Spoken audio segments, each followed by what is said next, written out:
પાલિતાણાના આતપુર ગામે વાડી વિસ્તારમાં રહેતા કાંતુમબેન ગોબરભાઈ મકવાણા ઉંમર વર્ષ 55 વહેલી સવારે 5:01 વાગ્યાના સમયે બહાર ગયા ત્યારે પાછળથી દીપડાએ હુમલો કરતા કાંતુમબેનને ગંભીર ઈજાઓ પહોંચતા તેમને 108 મારફતે ભાવનગર સરટી હોસ્પિટલ ખાતે લાવવામાં આવ્યા હતા, જ્યાં સારવાર દરમિયાન તેમનું મોત નીપજ્યું.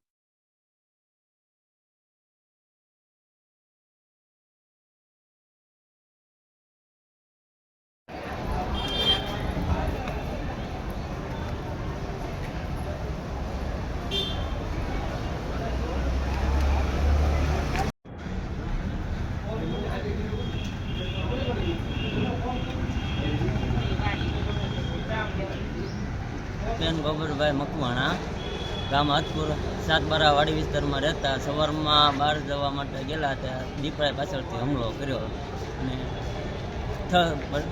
ભાવનગર પહોંચતા ત્યાં થઈ ગયું.